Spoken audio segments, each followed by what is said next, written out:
Welcome back to the City Current Show. I'm your host, Jeremy Park. We're honored to be with our next guest. We're talking about Men of Valor. We're joined by their program director, Curt Campbell. How are you doing, Curt? Hey, Jeremy, I'm good, man. Thanks for having us on today. Absolutely. So you do so much good. Let's start with a little bit of the backstory. Give us some history for Men of Valor. Sure. So we were started in 1997 by a guy named Carl Carlson.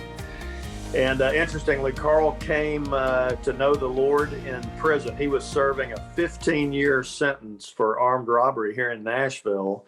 And he had grown up the hard way, interesting, like a lot of our guys here do. And his brother came to visit him one time and told him about the Lord. And Carl said, man, God, if you are real and you'll come into my life, I'll serve you the rest of my days. So he did. He was faithful to that covenant with the Lord, and he started Men of Valor in 97 as just kind of a mentoring piece. He went in one-on-one, just meeting with guys to encourage them while they were incarcerated. And as they started getting out, realized, man, there's some incredible needs. Those guys are transitioning. Of course, he had experienced that personally.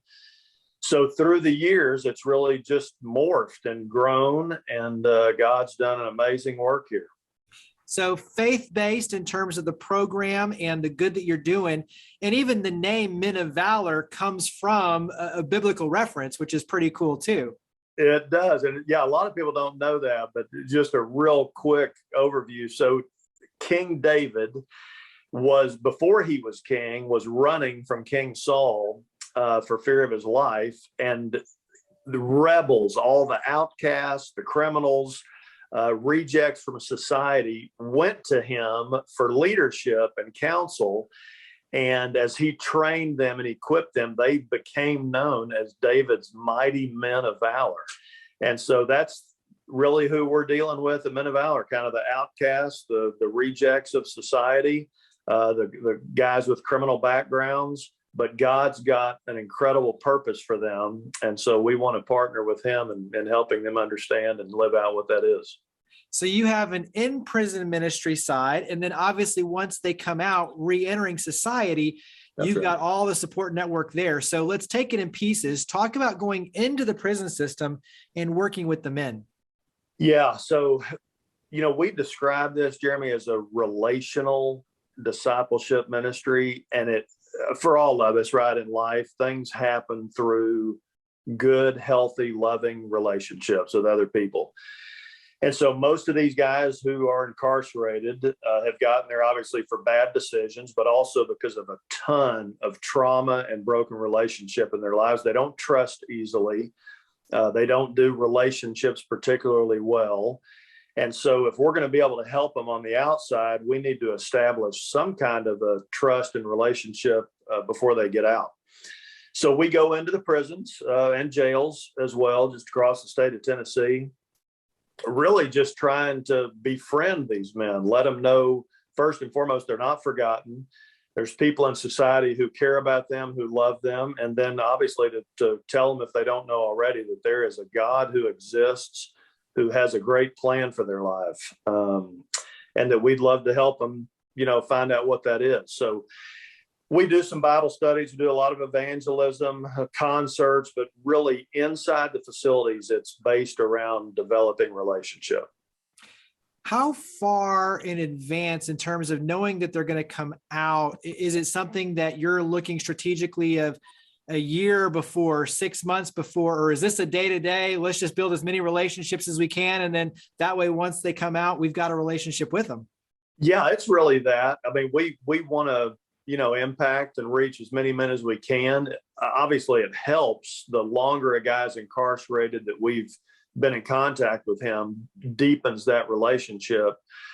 But in a lot of cases, guys, as they start looking for a place to transition, sometimes it's a board of probation and parole requirement, and sometimes it's just that they don't have a place to go when they get out. They don't have family relationships or a healthy place to go. So they start looking, they find out about Men of Valor, and it may just be kind of a last minute thing. But even with that, we want to get there and sit down with them, hear their story, tell them, what we do and why we do it, and make sure it's a fit. But yeah, we may meet with a guy 200 times before he gets out. We may meet with him once. So then talk about once they come out, the man, is out of prison. And so where does it start on your end in terms of being out of prison, that support network, reentering, getting them back on the right trajectory? Right. So a guy has to go through an application process to get here. And so that happens, of course, while he's still incarcerated. But if he's accepted, and we're, of course, looking for reasons to take guys, not for reasons not to. But if he's accepted, then we will literally pick him up at the prison gate on the day of his release. And we typically take him out for a good meal and then bring him to the campus. And they go through a 30-day, it's a reentry process. It's slowing them down, which sounds counterintuitive to a guy coming out of prison that, man, I'm ready to hit the ground running. But the reality is there are a lot of hoops that have to be jumped through that are difficult to do while you're working full time. So we want a guy to get here, take a deep breath, kind of start looking at some of his woundedness, maybe his addiction, things that led him to incarceration. That would be easy to pick right back up where he left off if he doesn't get some good counsel and some community structure, accountability, all those things. So when a guy gets here, he starts the process of getting ready for work. So building a resume, job interviewing skills, that kind of stuff. He gets his food stamps, clothing. We figure out what his requirements are with border probation and parole, getting identification back. I mean, the list goes on and on and on, as you might imagine, child support. So to help a guy before he ever goes back to work to just get established is huge. And then during that 30 days too, we're doing a lot of counseling, both one-on-one and group counseling. Again, just helping him kind of connect with his heart, clear the thoughts in his head, overcome some of the trauma that, certainly most of them have had through childhood. But beyond that, I always say a guy coming out of prison, if he didn't have trauma or PTSD prior to going to prison, he's got it now. So we want to help guys decompress a little bit. Give me something that you think is part of the special sauce, so to speak. And I think the faith-based aspect is one important ingredient. To your point, I think too, just unpacking the trauma, because if you don't help them process that, the likelihood of them going back in is very high. And you've been able to have some great success, and we'll talk about this in terms of lowering those numbers, those recidivism rates. And so what do you think are some of those special sauce ingredients that really make Men of Valor successful? Yeah, well, so to start with, to your point, I mean, knowing that there is a God who created you, who loves you, and who has a specific and good purpose for your life is a game changer for people who don't understand that already.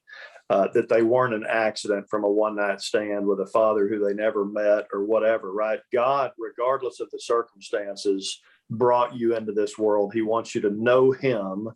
And in walking with him in relationship, you're gonna find your meaning and your purpose. So we start there, and that's something that's going to hopefully not just carry with them through their time with us in the program, but also, forever in their life, and something they'll pass on to their families, which most of them have children. So that is one big piece. The other one is, there's so much shame around early trauma, and I'm sure you've heard of adverse childhood experiences, right? ACEs.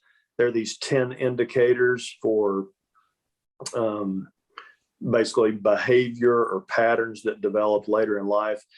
Our guys have so many adverse childhood experiences that a lot of them think are kind of unique to them, or they think, man, this is just normal life. This is what everybody experiences, and neither are true.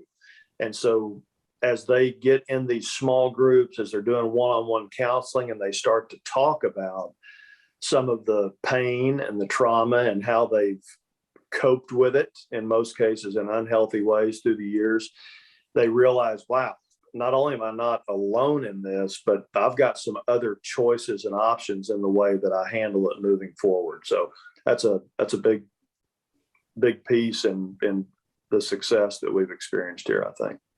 Share the job aspect of this in terms of some of the end goals. Obviously, permanent job, getting them right back, kind of on the right footing with the trajectory. What are those success? What does success look like on that side?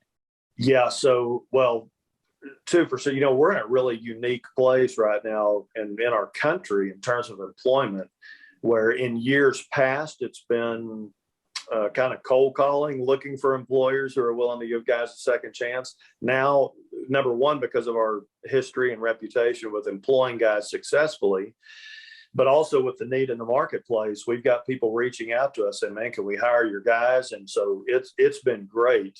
Our goal is just like you and me, Jeremy, right? These guys have life dreams and goals to not just be able to eat and have a roof over their head, but they want to travel. They want to be able to put their kids into school and drive a nice vehicle and all this kind of stuff. So we want jobs that are career-based, that have opportunity for upward mobility. Some of these guys, we work with men who have incredible skill sets. They just have used them in the wrong way. You can imagine in the streets, a lot of these guys, if they come from a drug background, they are salesmen, whether it's done effectively the right way or just through conning people. They are very good at what they do.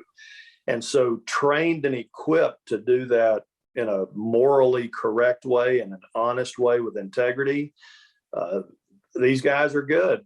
And we've seen that. So some of them have great construction backgrounds or electrical or HVAC, whatever. So we try to plug them into a place where they maybe already have a skill set or an interest, where they've got a chance to really have a life. Talk about some of the success statistics on your end in terms of the low recidivism rates and what you're able to accomplish by going through these programs. Yeah, it's been really interesting to watch through the years. So, and part of the reason we invested so much in this and why people have gotten on board with this is because our national recidivism rate is around 70%. So for people who don't know what recidivism means, it means a guy, man or woman who's incarcerated, who gets out, if they return to incarceration within 3 years of being released, they have recidivated. So 7 out of 10 people in the United States return to prison within 3 years of being released. And that's a maddening statistic. And the state of Tennessee is better. It's about 50%. So 1 out of every 2 people will go back within 3 years. For our graduates, that's guys who finished 1 year in our aftercare program, we've consistently stayed below 15%, sometimes as low as 8% of going back. But if a guy spends just 6 months with us, it's low 20% recidivism. 3 months, it's about low 30% recidivism. So what we know is if a guy gets out of prison, he has a place to land that's healthy. He immediately connects with other people, like a mentor. We try to get all of our guys a one-on-one mentor. He's got people loving him, some accountability, pouring into him, and then helping him find some employment and just kind of meet the basic needs. It's not rocket science, but there has to be something in place to help him just with the overcoming the basic hurdles. And then there's a strong likelihood that they're going to do well. How can the community help your efforts? Yeah, so we've mentioned a few things already, right? Mentoring, if somebody's willing, as a guy is either in prison or coming out, to spend an hour a week just as a friend and encourager, kind of a life equipping kind of person, which we do a lot of training around that here. That's a big need. If people have a propensity or desire to teach classes, a skill set of some of the things that these guys need reentering, money management skills, parenting, job, resume, all that kind of stuff is helpful.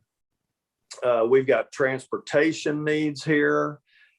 Trying to think what else. Obviously, we're a nonprofit, so people that may not have the time but have the financial resources to come alongside of us is always helpful. We're growing. We're getting to expand to Knoxville this coming year with a reentry campus there, which will house 30 men. And we're talking with Chattanooga about a similar opportunity. So it's really exciting. I think people are realizing that if we don't be proactive, it's not going to change. We'll wrap up with contact information, your website. Where do we go to learn more and get involved? Great. Thank you. So movministry.com, movministry.com is our website. There's lots of volunteer opportunities on there. And of course, a lot of information. If you love stories about redemption and what God's doing in people's life, we've got a stories section on there, and probably dozens, if not over 100 testimonies and interviews of guys who've been involved with us who are doing well. So yeah, it's absolutely powerful in terms of what you're doing. So Curt, thank you for all you and your amazing team do. Thank you for coming on the show. You bet, Jeremy. Appreciate cityCURRENT and y'all making a difference in our community. Glad to be a part of it.